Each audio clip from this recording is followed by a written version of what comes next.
जी भर जिया जी भर मरूं, नश्वरता से अब क्यों डरूं। भयभीत मैं किंचित नहीं, आए मौत कब निश्चित नहीं, सामर्थ्य से वंचित नहीं। सोए हुए मैं बल भरूं, जी भर जिया जी भर मरूं। आऊंगा फिर वादा नहीं, भरपूर हूं आधा नहीं, मौत सत्य से ज्यादा नहीं।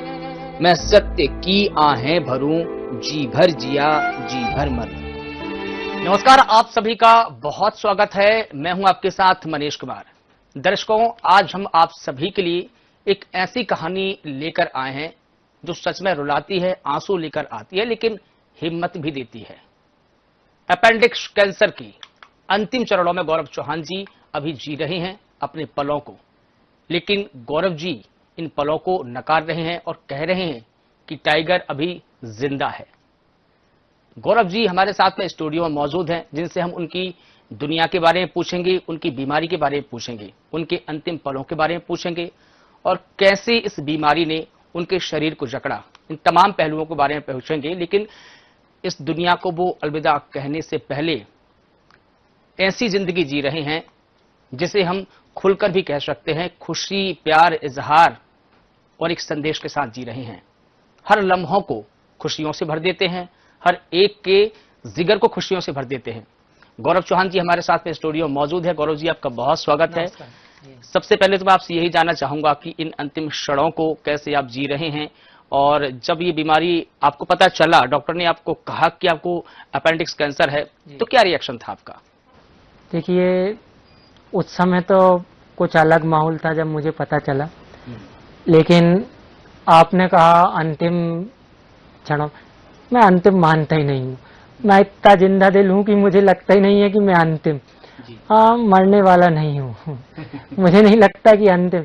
ये तो क्या है, जिन लोगों ने इसको टेंशन और अपने दिमाग पे बोझ बना के, परिवार की चिंता रख के बीमारी को महसूस किया है, उन लोगों के लिए समस्या रही है। मेरा मानना ऐसा है कि यदि इस बीमारी को दिमाग से हटा के जिए, मैं चौथी स्टेज का कैंसर, अपेंडिक्स कैंसर से लड़ रहा हूँ। कई बार डॉक्टरों ने कहा कि 1 महीने 15 दिन जी जाए या 3 महीने। मैं उनसे बोलता हूँ, आप भगवान नहीं हो। जीने के लिए आप मुझे ये नहीं कह सकते हो कि आप 3 महीने 6 महीने, और मैं जिंदा हूँ। आज चौथी 5वीं साल लग गई है। बहुत सारी मेरे पास प्रॉब्लम है, कीमो लगते हैं, मैं टेबलेट लेता हूँ कीमो की, और मैं खाने पीने में मसाला वगैरह कुछ भी नहीं, लेकिन मैं जूस वगैरह इनसे कुछ नहीं, जिंदा हूँ। बिल्कुल। अच्छा, अपेंडिक्स का कैंसर बहुत ही रेयर होता है और पूरे शरीर में फिलहाल ये फैल चुका है और लगभग इलाज के सारे रास्ते बंद हो चुके हैं, लेकिन इन लम्हों को आप खुलकर जी रहे हैं। ये बहुत ही खुशी का क्षण भी है हम लोगों के लिए, लेकिन ये लाखों लोगों को प्रेरित भी कर रहा है। इस वक्त आपका जो दिनचर्या है वो कैसी गुजर रही है, परिवार के साथ, अपने मित्रों के साथ में, अपने बच्चों के साथ में? देखिए, मैं एक बहुत ही मतलब जीवन में संघर्षपूर्ण आदमी रहा हूँ। मैंने करोड़ों रुपए की प्रॉपर्टी बनाई है, मैंने खेती का काम किया है। खेती के अलावा मैंने कुछ नहीं किया, पढ़ा लिखा नहीं हूँ ज्यादा मैं, लेकिन उसी समय से मैं जिद्दी रहा हूँ और आज भी जिद्दी हूँ।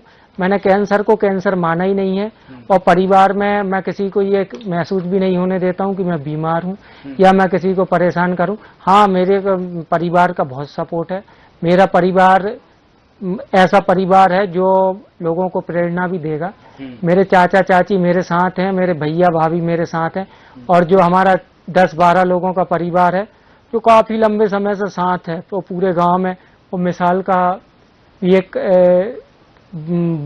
कारण बना हुआ है कि ऐसे परिवार मिलते नहीं है, कभी लड़ाई झगड़े नहीं, कुछ नहीं, पैसे की कोई समस्या नहीं।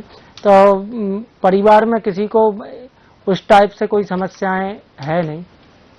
तो दर्शकों, आप गौरव जी की आंखों में आंसू नहीं बल्कि मुस्कान देख रहे हैं, प्यार देख रहे हैं, और वो जिंदगी को जी रहे हैं, वो हार नहीं मान रहे। और शायद अटल बिहारी वाजपेयी जी ने बहुत ठीक कहा था, और ये लाइन शायद गौरव जी पर सटीक बैठती है कि हार नहीं मानूंगा, रार नहीं ठानूंगा, काल के कपाल पर लिखता मिटाता हूं, गीत नया गाता हूं, और जिंदगी का नया गीत गौरव जी गा रहे हैं। गौरव जी, आपके लिए जिंदगी का सबसे बड़ा सबक क्या रहा है, खासकर इस बीमारी के बाद? बीमारी के बाद में मैंने इस पर बहुत दिमाग लगाया, सब कुछ किया, और इस पर मैंने जो मेरा अनुभव किया, ये बीमारी तब ज्यादा असर करती है जब अपन इसको इसी के विषय में दिमाग में रखते हैं। मैं इसके विषय में रखता ही नहीं हूँ। मैंने अपना गार्डन बना रखा है, पेड़ पौधे लगा रखे हैं, सब्जी दाल चीनी सब जो मुझे करना है मैं सब घर का कर रहा हूँ, और घर पे मैं पूरा टाइम उसी में देता हूँ। हालांकि मुझे कीमो लगते हैं, मेरे सर्जरियाँ हमेशा होती रहती है। मेरी 9 सर्जरी हो चुकी है। उसके बाद मेरे पेट में अभी भी होल हैं जिनसे कुछ ब्लडिंग वगैरह चलती रहती है, और मैं उस विषय में सोचता नहीं हूँ। पाउच वगैरह लगे हैं और मेरे को बहुत सारी प्रॉब्लम है, लेकिन मैं उस रास्ते जाता ही नहीं हूँ।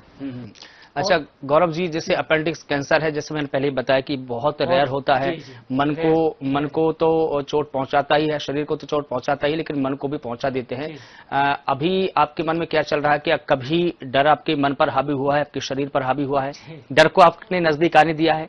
नहीं नहीं, देखिए मुझे तकलीफ होती है तो मैं डीजे बजाता हूँ, मेरे पास छोटा डीजे है, और डांस करता हूँ। अच्छा। और मैं इतना खुश होता हूँ कि वो दर्द को मेरे को छोड़ कर जाना पड़ता है। मैं कभी डरता नहीं हूँ। अभी जो डॉक्टर मुझे कहते हैं कि 3 महीने दो, और जब मैं उनको 8-10 महीने बाद मिलता हूँ तो मुझे बॉम्बे में मेरे डॉक्टर हैं वशिष्ठ मनिहार जी, काफी फेमस हैं वो कीमो के, और वो उनका एमओसी करके हॉस्पिटल है, वो मुझे शेर कहते हैं। और जब भी मैं हॉस्पिटल में जाता हूं तो डॉक्टर मुझे पेशेंट नहीं कहते, वो यही कहते हैं कि शेर आया, तो मुझे बड़ा अच्छा लगता है। और वास्तव में मैं ये दिखाना नहीं चाह रहा हूं कि मैं शेर हूं, मैं वास्तव में शेर हूं कि इतना लंबा समय मैंने तय किया है। काफी कैंसर की 4 गठाने हैं जो 4 से 5 mm की हो गई है, मैं उनको बढ़ने नहीं दे रहा हूं। है मेरे हाथों में 4 जगह फैल गया है, लेकिन मैं कभी लेता नहीं, मैं उसको दिमाग पर लेता नहीं हूँ। मैंने काफी चीजें बना रखी है, मैंने एक बुक भी मेरी लिखी हुई है, तो मैंने लिखा है कि मैं नहीं चाहता हूँ कि मुझे नर्मदा जी ले जाएं अंतिम संस्कार में। पवित्र नदियों को गंदा करना है, बाकी कुछ नहीं। ये सब दिखावा है कि हम काशी जा रहे हैं या नर्मदा जी जा रहे हैं, नहीं जाना चाहिए। पवित्र नदियों को और वो ऐसे पावन जल को गंदा कर रहे हैं जिनको नहीं करना चाहिए। और भ्रष्टाचार ऐसे हो गया है मतलब समाज में, वो जो नहीं होना चाहिए। तीजा हो रहा है, क्या करते हैं वो गरुड़ पुराण हो रहा है, और फिर उसके बाद रसोई जैसे भोज, ये सब समाज के लिए एक कलंक है, इससे दूर जाना चाहिए। और मैं मतलब मेरे बच्चों को, भैया को, चाचा को, मेरा परिवार, मेरे पिताजी के परिवार बहुत बड़ा है, करीब 27 भाई हैं मैंने, और फैमिली मेरी 150 के करीब, 200 के करीब है। मैंने उन सबसे निवेदन किया हाथ जोड़ के कि मुझे अपनी गांव की मिट्टी में जलाना और गड़ाना, मैं यहीं रहना चाहता हूं, मैं कहीं जाना नहीं चाहता हूं। तो ऐसे मैं सोचता रहता हूं कि ये मतलब मेरी विचारधारा है, मैं किसी पे बोझ नहीं। इसके विषय में मैं मतलब कहूं कि धर्म के नाम पे लूटना, और पंडितों में मैंने 20 लाख खर्च कर दिए, ये एक करा वो एक करा, कहीं कुछ भी नहीं है। पैसा खर्च करना है तो गरीबों की मदद करें, स्कूल में, इसमें, उससे किसी का भविष्य बनेगा, बाकी कहीं कुछ नहीं है। बिल्कुल। और इस पूरी यात्रा में देखिए आपके बहुत कड़े अनुभव है, जिंदगी के अनुभव है, लेकिन अगर आप पीछे मुड़कर देखें तो क्या अलग करना चाहेंगी? हालांकि आपने कहा कि मैं टाइगर हूं, मैं इतनी आसानी से नहीं जाऊंगा या अलविदा नहीं कहूंगा दुनिया को, लेकिन जिंदगी आपको दोबारा अगर मौका देगी तो आप क्या कुछ करना चाहेंगे जो दुनिया से हटकर हो, दुनिया के लिए सबक हो, और एक ऐसा संदेश हो जो दुनिया उसका अनुसरण करे? देखो, संदेश तो मैं ये देना चाहता हूँ कि बीड़ी गुटखा सुपारी नशा, इससे दूर रहें। अपन ऐसे विस्फोट पे बैठे हैं कि कैंसर मतलब अपना पूरा जाल बिछा चुका है, बस विस्फोट होने वाला है। तो खाने पीने की चीजें सब गंदी है, और इसमें सभी लोगों को ध्यान देना चाहिए। सब बाजार का खा रहे हैं। अब जो घर में बेसन और आटा पीसते हैं उसको आप यदि 1 महीने रख देंगे तो कीड़े लग जाते हैं। लेकिन अब यकीन मानो बाजार का 6-6, 7-7 या बल्कि 1 साल भी रख दो, इतना केमिकल दे रहे हैं उसमें कि वो खराब नहीं होता है। तो आप खुद सोचिए उसमें क्या डल रहा है, ऐसी कौन से केमिकल मिला रहे हैं जिससे वो खराब नहीं हो रहा है, और आप यूज किए जा रहे हो। सब बाजार का खा खा के सब कैंसर को निमंत्रण है। स्तन कैंसर बहुत ज्यादा बढ़ा है अपने एमपी में, और अभी एक रिपोर्ट आई है उसमें बताया गया है कि एमपी उसमें टॉप भी कर रहा है, शायद बहुत पेशेंट है। तो वो महिलाओं को भी ध्यान देना चाहिए, माताएं बहनें भी थोड़ी सी जागरूक हों, इसके कैंप लगना चाहिए। सरकार की तरफ से बहुत सारी योजनाएं, स्कीम है, लेकिन पेशेंट को वो नहीं मिलती। वो सिर्फ एक दिखावा है और गलत है। वो कहीं भी 1% भी उसमें पेशेंट को फायदा नहीं है जो बच सकते थे। सरकार भले ही कितना खर्च कर रही हो, उनका धन्यवाद करते हैं अपन, और वो सब कुछ समझते हैं, लेकिन ना प्लेन में ना ट्रेन में कोई कैंसर पेशेंट, हार्ट पेशेंट, इनके लिए कोई रिजर्व सीट ही नहीं है कि भाई इनको तत्काल में खाली भी है तब भी इनको जगह नहीं मिलती है, खड़े रहते हैं, परेशान हैं। तो ऐसे में हॉस्पिटलों में भी जगह नहीं है, तो उसमें सरकार कुछ नहीं कर रही है, वो सिर्फ एक दिखावा भर है। बिल्कुल। और दवाओं पे जो टैक्स कम है, कहीं कुछ नहीं है। जो मैं उसमें आप देखेंगे कि कैशलेस का जो होता है, तो वो मैं जो आपका पॉलिसी वगैरह जो ले लेते हैं ना, उसमें इतनी तेजी से लेती है, मतलब हॉस्पिटल का, उसमें मतलब जहां 10,000 का है वहां 40,000 रुपए करीब उसका चार्ज करते हैं। कुछ भी उसमें मतलब कुछ भी कर सकते हैं। तो ये सरकार का कुछ इस पर ध्यान नहीं है। बिल्कुल ठीक। और ये आपने जैसे पूछा था कि आप क्या करना चाहते हो, मैं कैंसर के लिए यदि मैं अच्छा हुआ, ठीक हुआ, तो मैं बहुत संघर्ष वाला आदमी हूँ और ये मेरा वादा है। मैं करने को ये नहीं कह रहा कि मैं सब कुछ कर सकता हूँ, लेकिन मेरा संघर्ष एक ही चीज में रहेगा, जो सरकारी पेंटर छोड़ रखे हैं सरकार ने, जो पान, गुटखा, सुपारी, जिन्होंने पूरे भारत को लाल कर दिया है, उनके खिलाफ मैं कार्रवाई करना चाहता हूं और मांग करता हूं सरकार से कि कोई जगह ही नहीं बची, मंदिर की सीढ़ियां हो, हॉस्पिटल के बाथरूम हो, कोई लिफ्ट हो या कहीं कोई व्यवस्था, हर जगह पान खा खा के, गुटखा खा खा के उन्होंने सब लाल कर दिया है। बल्कि आप देखें डिवाइडर वगैरह, पूरा शहर का शहर लाल है। आप जहाँ पे देखें अपना ये बत्तियां वगैरह होती है, इतनी गंदगी कर रखी है वहाँ पान खा के ये करके, वो मतलब उस पर बहुत सख्त कार्रवाई होना चाहिए। और वो मैं करना चाहता हूँ यदि मैं अच्छा हुआ। कि आप सभी से ये अपील भी है, निवेदन भी है और गुहार भी है कि अगर आप गुटखा या पान का सेवन करते हैं तो कृपया सार्वजनिक स्थानों, मंदिरों, अस्पतालों और जो भी धार्मिक स्थल है उनको गंदा ना करें।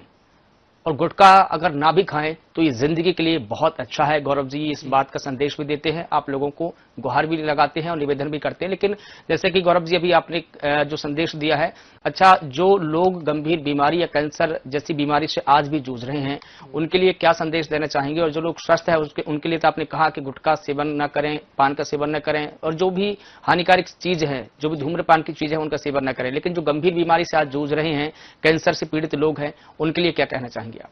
जो कैंसर पेशेंट है, मैं मेरा अनुभव बताता हूँ। आयुर्वेद में हम बहुत आगे हैं और बहुत अच्छा है। आदि अनादिकाल से आयुर्वेदिक भारत की रीढ़ हड्डी का है तो कोई बड़ी बात नहीं है। लेकिन आज की जो कंडीशन है उसमें नहीं उलझना चाहिए। उसका खर्च बहुत ज़्यादा है और उसके कोई छोटे पैक नहीं है, कोई सुविधाएं नहीं है और उनमें उलझ के मैं नहीं चाहता हूं कि कोई वो रहे। उसमें पूर्णता सक्सेस नहीं दिखती मुझे। मैंने बहुत सारी जगह, बहुत संस्थाओं में गया हूं, कोई दवा कोई वो काम नहीं करती जो कीमो या सर्जरी वो करती है। उसके अलावा डर के बाबा, भभूत, बैठक, इसमें नहीं पड़ना चाहिए। ये सब एक धारणा बना रखी है लोगों ने कि ये होगा।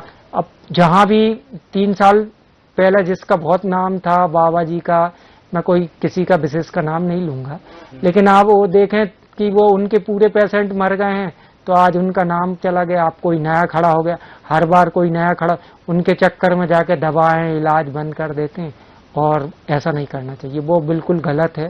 डॉक्टर की परामर्श के बिना कुछ नहीं करना चाहिए, और एक डॉक्टर के ही भरोसे नहीं रहना चाहिए, सेकंड डॉक्टर हमेशा रखना चाहिए, जिससे पता चलता रहे कि ट्रीटमेंट क्या चल रहा है और कैसे चल रहा है, उसकी पूरी जानकारी होनी चाहिए। और इतना मतलब ऐसा नहीं है, बहुत अच्छी अच्छी दवाएं आ गई है आज मार्केट में। क्रॉस ट्रीटमेंट कराना मतलब कितना जरूरी है? ये सबसे ज्यादा जरूरी है, क्योंकि कभी कभी कोई जांचें कुछ ऐसी होती है जो गलत भी होती है। मैंने ऐसे पेशेंट्सों से भी मिला हूँ। मेरे करीब 4 साल में लगभग 150 पेशेंट हैं जो मुझे छोड़ के चले गए, जो मेरे टच में रहे और जो मेरे अच्छे मिलने जुलने वाले, और मेरे परिवार के कुछ गांव के कुछ रिश्तेदारों के जो चले गए कैंसर से। उससे तो उन्होंने क्या है, एक ही डॉक्टर को रखा और वही ट्रीटमेंट। कहीं क्या होता है कि वो जो सेकंड लेते हैं उसमें जांचों में भी अंतर आता है, और डॉक्टर के वो लेवल आता है, करना चाहिए, उससे काफी फायदे हैं।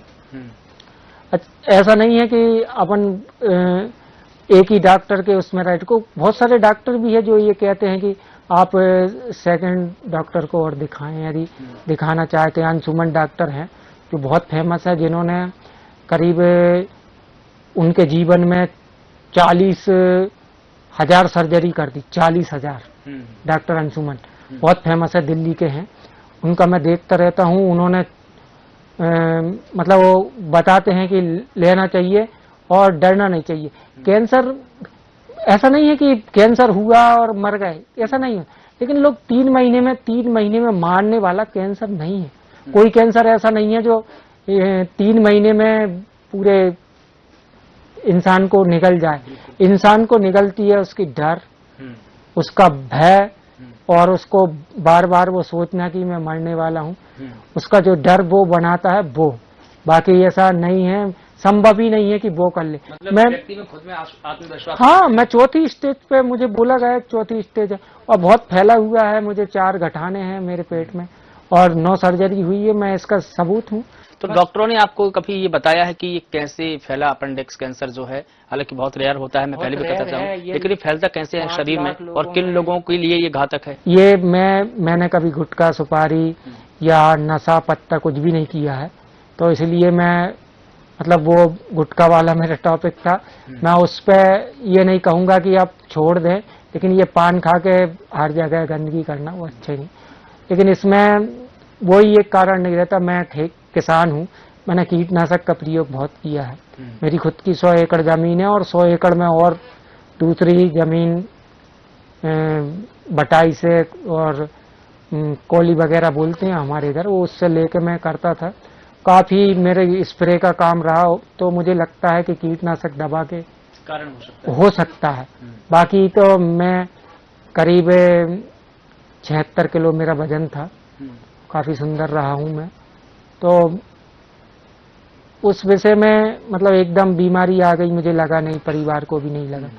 और मैं आपको मेरा मतलब बहुत बड़ा एक अनुभव दे रहा हूं कि समझने वाली बात है, इसको यदि समझेंगे जो भी पेशेंट, तो मैंने कभी रोया नहीं, मैंने कभी महसूस नहीं किया। कोई भी, मेरा बहुत बड़ी फैमिली है, करीब हमारे यहाँ में मतलब 84 गांव बोलते हैं। सीएम शिवराज सिंह चौहान जी भी हमारे समाज से हैं, दूर के रिश्तेदार भी हैं। लेकिन कोई व्यक्ति ये नहीं कह सकता कि जो मुझे जानता है कि गौरव यार रो रहा था। मैं कभी किसी के सामने झुका नहीं, कभी रोया नहीं।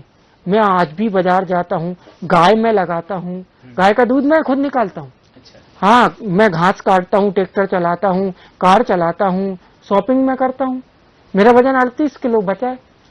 38 किलो बचा है। मुझे मालूम ब्लीडिंग मेरी बहुत होती है, मैं हर महीने में 1-2 बॉटल ब्लड लेता हूँ। तो लोग बोलते हैं अरे ब्लड लग रहा है, जाने वाला है। तो ऐसा मतलब 2 साल पहले पूरे मतलब गांव में, क्षेत्र में लोगों ने बोला अरे चला जाएगा।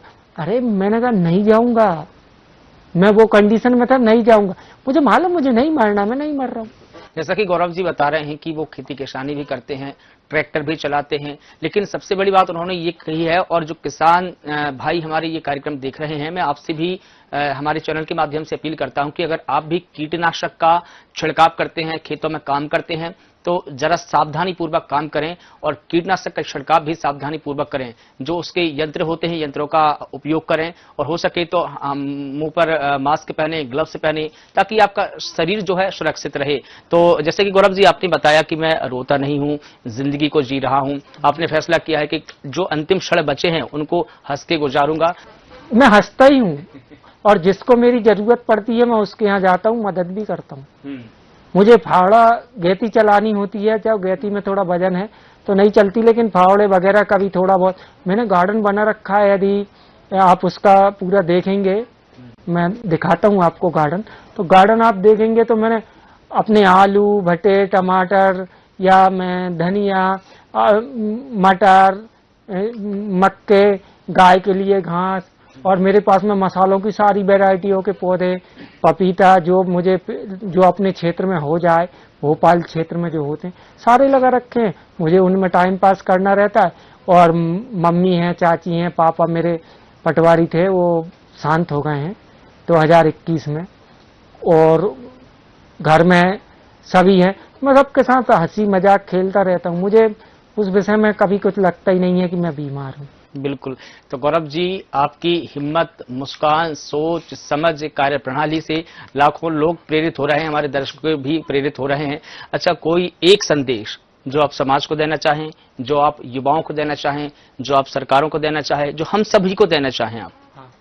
देखिए, सरकार का जहां तक मानना है, सरकार को ध्यान देना चाहिए।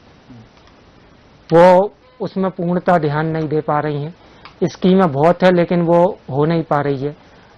तो सरकार को तो अपना खुद का ग्राउंड खुद को बनाना है, चुनाव को छोड़ते हुए। ये बहुत बड़ा मैटर है। कैंसर एक विस्फोट होने वाला है, और इसमें बहुत सारे लोग, बहुत सारे परिवार बर्बाद हो जाते हैं, तो उनका ध्यान रखना चाहिए।